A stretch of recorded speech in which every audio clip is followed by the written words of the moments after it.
Matapos ang malagim na aksidenteng kinasangkutan ng bus ng Don Mariano Bus Transit nitong Disyembre, tuluyan ang kinansela ng LTFRB ang prangkisa ng naturang bus company.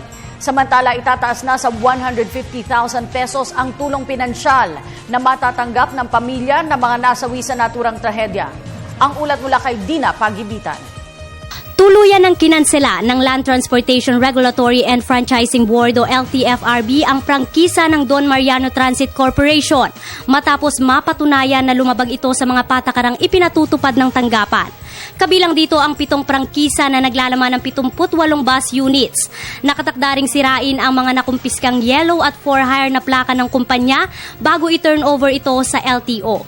Ito ay matapos ang masusing investigasyon sa mga insidenteng kinasangkutan ng kumpanya, kabilang na ang pagkakadawit nito sa transport strike noong 2010, 3 mga aksidente noong 2012 na nagresulta sa pagkakasuspinde ng kanilang at ang malagim na aksidente sa Bikutan Skyway noong nakaraang Disyembre, kung saan hindi bababa sa 18 tao ang namatay. Sa nasabing Skyway accident, ilan sa mga nilabag na regulasyon ng kumpanya ang tamang pagpili ng driver nito, pudpod na mga gulong, ang pagsasaayos ng kanilang patakaran para sa mas ligtas na biyahe, at ang pagpapalit ng chassis number o ang nagdedetermina ng year model ng sasakyan na walang pahintulot ng LTFRB. Sa 42 bus na iniharap ng kumpanya sa tanggapan para sa roadworthiness inspection, 36 dito ang bumagsak. Ito nga ay isang hudyat na ang LTFRB ay talagang seryoso at strikto sa pag-implement namin ng aming mga rules and regulations, no? Sa loob ng ilang taon na mula nung itinayo ang LTFRB noong 1987 ay ngayon lamang nagkaroon ng isang desisyon na pagkansela ng isang fleet ng mga buses.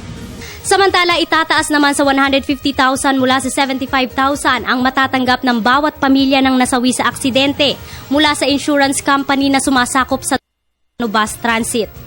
Orderan na din namin yung insurance company na may sakop dito sa kanila na bayaran ng buo ang mga nabiktima dito, both yung mga namatay, no, yung mga naiwan ng mga namatay, at yung mga masugatan naman na nasa ospital pa ngayon o nakalabas na, ay ibigay din kung ano nararapat sa kanila. No?